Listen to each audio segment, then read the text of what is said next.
안녕하세요. 파이썬을 이용한 딥러닝 이론의 실습 중급편으로 다시 돌아오게 된 김동희입니다. 초급편 강좌는 어떠셨나요? 초급편에서는 기계학습에 대한 기본적인 원리, 그다음에 딥러닝에 대한 기본적인 이론들을 배웠습니다.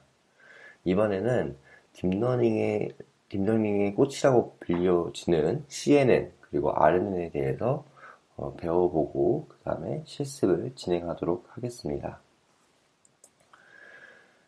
다시 한번 말씀드리면 본 강좌는 CNN, RNN 등 딥러닝 모델 이론에 대해서 배우고요. 그 다음에 실습을 다룬 강좌입니다.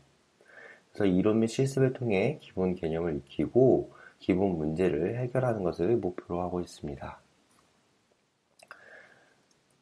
실습 환경은 지난번과 동일합니다. 파이썬 3 버전을 쓸 거고요. 그럼 텐서플로우 2.2 버전 때를 쓸 겁니다.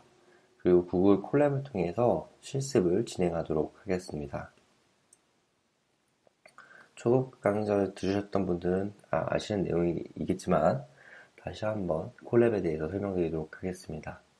콜랩이라고 하는 것은 구글 웹 환경에서 구글에서 개발을 했고요. 웹 환경에서 데이터 분석 및 인공지능 연구를 원활하게 할 수 있도록 만든 서비스입니다.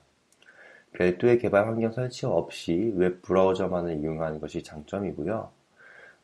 보통 이런 딥러닝 할 때는 되게 고퀄리티의 컴퓨팅 파워라든지 좋은 성능의 컴퓨터가 필요한데, 이 콜랩 환경에서 한다고 한다면 웹 브라우저가 돌아갈 수 있을 정도의 컴퓨터만 되어도 충분히 기계학습이라든지 딥러닝을 할 수 있다는 장점이 있습니다.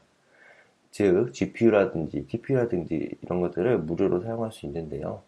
대신에 이것을 수행할 수 있는 시간이 한정돼 있어서 런타임이라고 하죠. 런타임 시간이 한정돼 있어서 이런 거에 대한 제약을 약간 받으실 수는 있으나 저희가 공부를 하고 교육용으로 사용하기에는 더하나 역시 좋은 서비스입니다.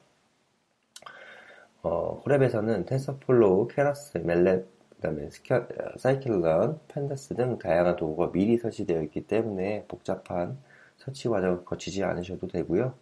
단 구글 계정이 필요하다는 점, 이 점만 유의하시면 되겠습니다. 기본적인 원리를 보시면 일단 웹 브라우저에서 이제 실행이 되겠죠. 구글 웹 브라우저에서 구글 콜랩 서버를 통해서 저희가 접속을 하게 됩니다. 그리고 여기서 어떤 코드라든지 이런 것들을 입력을 하게 되면 그걸 입력하게 되면 클라우드 서버를 통해서 가상 런타임이 실행이 되고 실제 프로그램이 동작을 하고 다시 그 결과를 보여주고 우리는 그거를 시각화로 볼 수 있는 것입니다. 그래서 사용법은 위에 사이트에 접속을 하시고요. 오른쪽 상단에 이렇게 로그인하는 부분이 있습니다. 로그인을 해주시고요. 구글 계정을 로그인 해주시고 없으신 분들은 회원가입 후에 로그인을 해주시면 되겠습니다. 그러면 이제 처음에 이런 화면이 뜰 건데요. 여기서 새 노트를 클릭해 주시고 새 노트를 클릭하시면 이런 화면이 뜨게 됩니다. 그래서 타이틀을 입력해 주시고 여기는 파일명이 되겠습니다. 그리고 이쪽 부분에는 코드를 추가하거나 텍스트를 추가하는 셀을 추가하는 부분들이 있고요. 여기서 어떤 코드나 텍스트 입력할 수 있는 부분을 셀이라고 하는데 그 셀이 이런 모양으로 나타나게 됩니다. 그래서 코드 셀이라고 하는 것은 일반적인 파이썬 코딩하는 방법과 동의를 하고요. 각 셀은 한 번에 실행할 단위를 의미하고 있습니다. 그래서 실행 이후에도 메모리는 유지가 되어 다른 셀 실행 시 영향을 주게 되고요. 런타임을 다시 시작 시 초기화가 됩니다. 여기서 셀이 실행된 순서가 매우 중요한데요. 여기에 보시면 이렇게 나오는 게 셀이 실행된 순서입니다. 그리고 여기에 말씀드린 대로 코드를 입력을 하는 거고요. 실행 결과는 밑에 이런 식으로 나오게 되게 됩니다. 실행된 순서가 왜 중요하냐면 이게 메모리에 갖고 있는 거거든요. 즉 이게 한번 실행이 되면 여기에 실행 결과가 메모리에 이렇게 남게 됩니다. 그러고 나서 제가 뭐 2번을 해야 되는데 3번을 했어요. 그러면 일단 여기서는 코드가 실행이 안 되겠죠. C라고 하는 변수가 선언이 되어 있지 않으니까요. 그래서 이거를 이제 다시 실행을 시켜줘야 되는 그런 게 있고요. 그렇게 되면 다시 이 실행된 결과가 이렇게 되게 됩니다. 그러고 나서 마지막에 이걸 실행하면 이제 이렇게 또 결과가 정보가 쌓이는 거죠, 메모리에. 그런데 여기서 2번을 다시 실행하거나 할 수도 있습니다. 그랬을 때는 그 변수에 들어갔던 값들이 오버라이딩이 돼서 변화하게 됩니다. 예를 들어서 여기서는 A, 2, 3 해서 여기 A, 2, B, 3이라고 해서 들어간 정보가 있는데 제가 이제 나중에 여기까지 실행을 시키고 나서 코드를 바꿉니다. 얘를 4, 뭐 이런 식으로 그걸 다시 실행을 시키면 여기에는 A, 2가 들어가고 B는 4가 들어가게 됩니다. 그러고 나서 만약에 여기다 셀을 추가를 하게 돼서 어떤 뭐 B를 출력해라 PV로 그냥 쓸게요. B를 출력해라 라고 한다면 3이 아니라 4가 뜨게 됩니다. 그래서 셀이 실행된 순서가 매우 중요하다. 그거를 좀 유의해 주시고요. 텍스트 셀은 주석의 효과적인 시각화를 할 수 있게 해줍니다. 막다운 문법을 사용하고 있고요. 보통 이런 걸 사용해서 문서 작성이나 정리에 사용하고 있습니다. 그 다음에 이렇게 샵이라든지 이런 별표, 숫자 이렇게 이런 것들 이용해서 자동 목차를 생성할 수 있고요.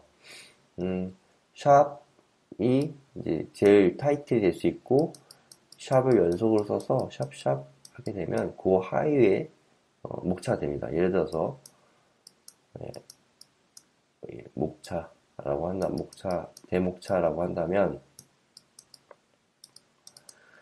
샵샵을 쓰게 되면 요 밑에 조금 작은, 이거보다는 대목차보다 좀 작은 글씨로 1, 목, 소, 중분류 뭐 이런 식으로 쓸 수 있게 됩니다. 네, 그리고 GPU 설정을 해야 되는데요. 지난번 시간에 GPU 설정에 대해서 사실 잘 쓰지 않았습니다. 저희가 이미지를 큰 거 다루고 그런 것들이 아니라서. 네, 이번에는 GPU 설정을 꼭 잘 익히셔서 쓸 수 있도록 하는 게 좋습니다. 어떻게 하냐면, 여기에 런타임이라는 버튼이 있어요. 런타임을 누르면 이렇게 메뉴가 이렇게 쭉 뜰 텐데, 거기에 런타임 유효형 변경, 뭐 이쯤이 있었던 것 같아요. 런타임 유효형 변경, 여기 있습니다. 그걸 클릭을 하시고, 그러면 이제 이런 화면이 보일 거예요. 네. 그때 여기 하드웨어 가속기를 GPU라고 해놓고 저장을 눌러주세요. GPU는 최대 12시간 실행을 지원을 하고 있고요. 그보다 더 많은 시간은 할 수 없습니다. 경우에 따라서 TPU도 사용할 수 있는데 물론 TPU가 더 좋아요. 하지만 데이터가 작거나 이미지가 연산량이 많지 않으면 TPU가 오히려 더 낮은 성능을 보이고 있기 때문에 지금 실습 환경에서는 웬만하면 GPU를 사용하는 것이 더 빠른 결과를 보실 수 있을 겁니다. 또한 구글 콜랩에서는 명령어도 실행시킬 수 있습니다. 그래서 코드셀에서 느낌표를 붙이고 명령어를 사용하면 저희 리눅스에서 터미널을 사용하는 것과 동일한 효과를 볼 수 있습니다. 단 cd 명령어만 %기호를 쓰신다는 점 좀 유의해 주시면 될 것 같고요. 이런 것들은 한번 콜랩에서 실제 입력해 보시면서 실습을 해보시면 더 좋을 것 같습니다. 해당 자료는 2분의 자료를 제가 좀 참조를 했고요. 일단 이번 시간은 이렇게 해서 콜앱 사용법에 대해서 배워봤고, 다음 시간에는 본격적으로 딥러닝 CNN 모델에 대해서 배워보도록 하겠습니다. 네, 그럼 여기까지 하겠습니다. 감사합니다.